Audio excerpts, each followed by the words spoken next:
You fuck yourself, Fundo. When I was younger, I felt like the only way that I could like get some shine or get some notice was to like sign up for battles and stuff. And there was a local radio station, KCSU in Fort Collins. They were like a college radio station, and they would host these battles at this venue called the Aggie. And so I would show up, and I remember signing up for a battle, and I just signed up as Benjamin, or Ben, or whatever. And she, like, no, do you have a stage name? Do you have a stage moniker? And I didn't, so I just walked around for a while, and I was working at a place called the Crown Pub, washing dishes, and I went back there, it was like a couple blocks away, and I sat in their little lounge, and I just like fucked around with some names for a second, and that just was it. And then I just stuck with it after that, because why change it? Yeah. So what inspired you to start actually making music? I don't know. There's like that feeling when you see somebody else playing music, you know, and you're like, fuck, I want to play music. And they're like your friend's brother's in a garage band or something. You're like, yeah, so you form like a really shitty band with his brother, and I don't know, and you just start playing music and it becomes a part of you. And I think at a younger age, like for me especially, music captivated me so much. Like it was just kind of rooted in everything that I did. It's like I based, you know, how I dressed, how I acted, you know, like who I hung out with and shit like that around music. It was like it was like a cultural thing. And I don't know, it just, after a while, I wanted to be doing that. And like when rapping came around, like everyone started fucking rapping, we were all rapping. Me and this dude started our first rap group ever. And we bought a Korg Triton because our friend Rat had a Triton and he made rap music, and he taught us how to make some beats on it. We made some real shitty beats and fucking rapped on them, and we were called the Eukaryotics, which was Greek or Latin? Latin for with nuts. Right? Or has nuts? In reference to cells. Prokaryotic cells and eukaryotic cells. But has nuts? Yeah, that's the Latin translation. Got nuts. So we did that for a little while, and then I just kept going. I went to music school. I started learning more about the process and all that other shit. And I've been in Canada too long. I just said process. Process. You know, I just started learning more about the process, and I started falling in love with it. And I don't know. Here I am. So what are most of your songs about? What topics do you like to cover? I don't like think about that really. When it comes down to a song, I feel a lot of it is wrenched out of the music, and I do a lot of the production. So sometimes it's like that emotion normally will come out of, because the production always comes first with me most of the time. So yeah, it's just whatever comes out of that. Being that we're in Minnesota, who would be your favorite Minnesota MC? Why you gotta do that to me, man? You're gonna lose some friends over this shit. That's not a fair question. That is not a fair question at all. Brother Ali has got to be my favorite. But that's such a hard thing to pick. Like that would be like Brother Ali right now. And Brother Ali, you know, when I was a kid, but like there's so many other artists out of this place that I also like Prof. Prof introduced me to an energy in music that I normally didn't agree with. Not agree with like, I hate that. I just mean like it wasn't on my palate. Like it didn't really. And then when I saw that guy perform in South by Southwest, like 2010, I think. Yeah, 2010. It was like immediate, and you know I was listening to those records and it sunk in. And that dude's got licks. Like Prof can rap, but if I have to say who my favorite rapper is, I guess it's Brother Ali because it's been consistent. And that dude's just a fucking beast.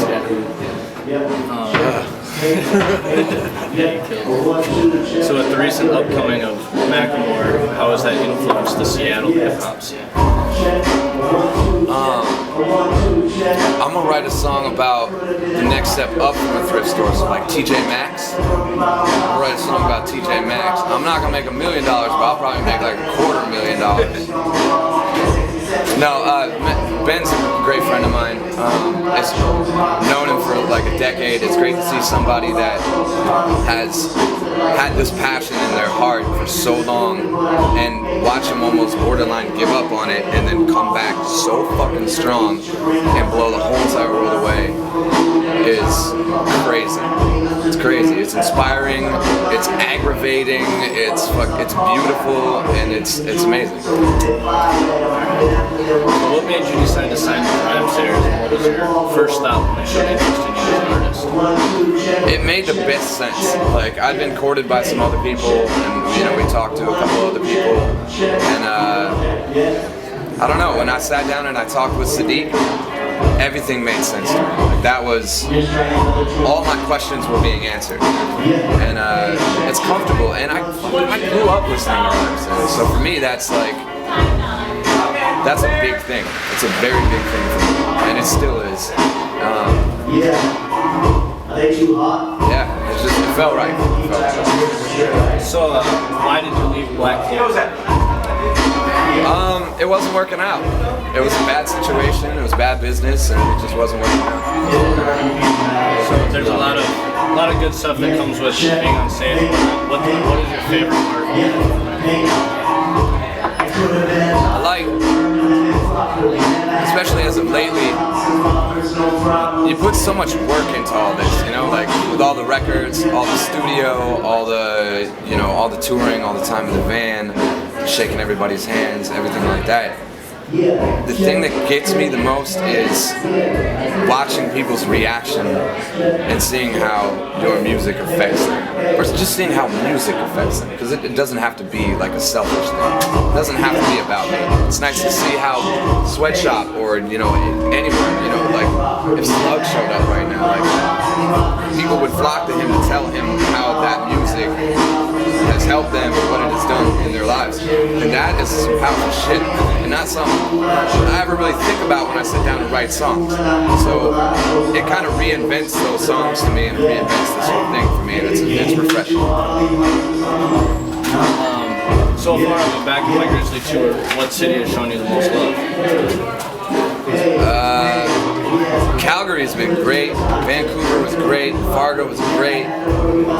Every show's been great. I sound like a dick if I start singling everybody out, but Calgary was our first sellout show. They were nuts, loud as shit. Like it gave so much energy. Like it felt really, really good. We all know Fundo's a good band. What's the craziest thing? You say animal or asshole? Both. Yeah, both. What's the craziest thing he's done so far on the tour? Nope.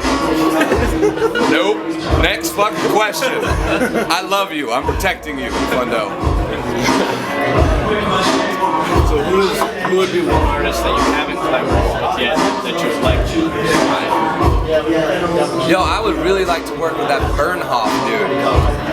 He's like that Norwegian, like soul kind of singer guy, but he does all the loop pedal shit. I just think he has such a cool original voice, and he's got such a cool dynamic range. I think like getting him on like a hip hop hook, or like a my kind of hip hop hook would be sick. So Bernhoff, if you're watching GrowYourFlow, holler at your bro. What happened between you and Buddha? You guys still making music together? Nothing happened between Buddha and I. It's just, he's, we spent so much time on the road doing something that none of us ever thought that, like, we never planned on that. We sat down to write a song, turned into a record, and that turned into 3 years on the road. None of us got to do other things. So by the time all that had died down, all the together part stuff had died down, both of us had really strong urges to try things that we hadn't got to do. And you put one more year behind that relationship and we would have been pigeonholed and people wouldn't have let us do our own thing. So I think it's important that we did that when we did it. And it feels good. He's out doing exactly what he wants to be doing. He's touring with Macklemore right now, playing trumpets. He just put out a record. I've been able to move in directions that he wasn't necessarily comfortable moving in, and vice versa. He's able to go in directions that I absolutely would not go in.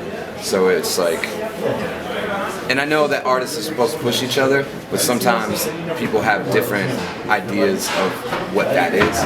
And I think both of us need to humor that side of ourselves right now. Okay. Sure.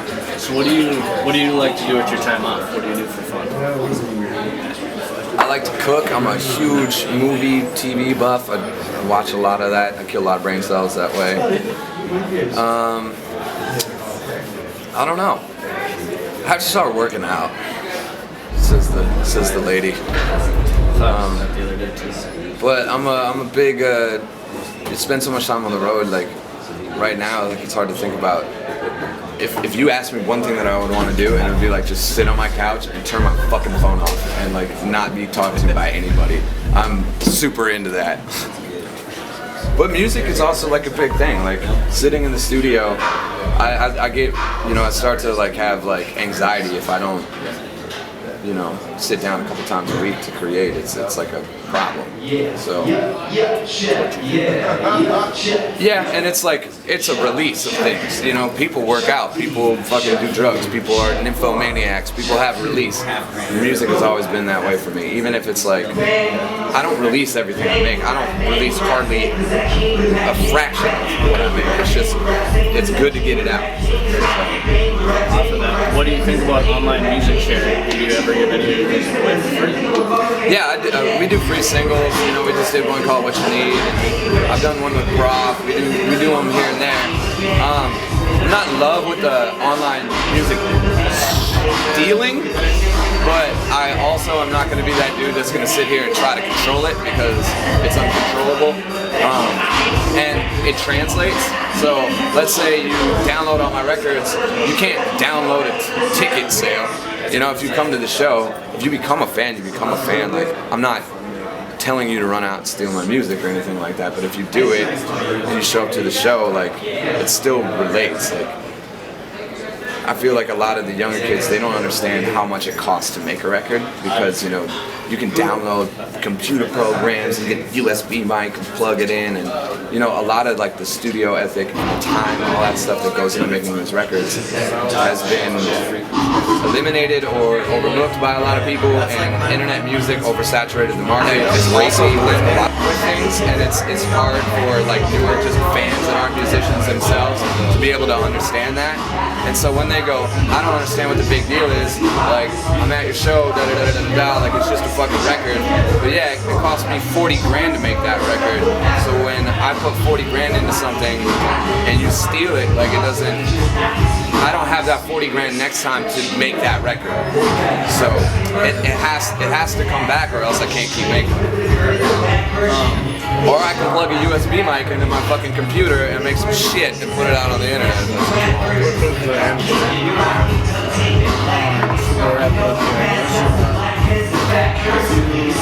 What is the most important advice you could give to a talented MC who's still doing their best to kind of Honesty is everything.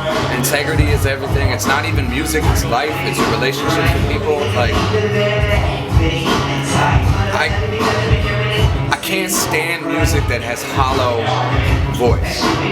It's not, and that's everything. Like, people look through, like, a fan can look right through that, people look through that. I don't care how much you like Busta Rhymes. Do not Busta Rhymes. Like, that's cool, you want to rap fast, throw it in here, there, and there, but like, don't cover up with style and bullshit. Like, tell me the truth. Tell me who you are. And it doesn't, I'm not saying like be confessional, like you don't have to, like, there's no doubt in, like, listen to Prof's music. There's no doubt in Prof's music. He believes everything that he's saying, that is real to him. That is confidence, that sticks to the mic and it resonates. That's real shit. That's the truth. That's what I want to hear. That's what the world wants to hear. I think that's important. So, last question here. If you were to have a drink on the rocks right now, Templeton Rye. Templeton Rye out of Iowa. That's some damn fine whiskey.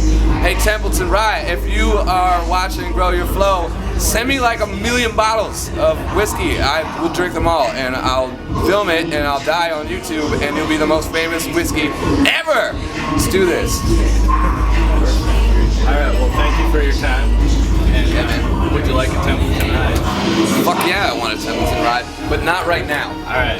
because I got rules. That's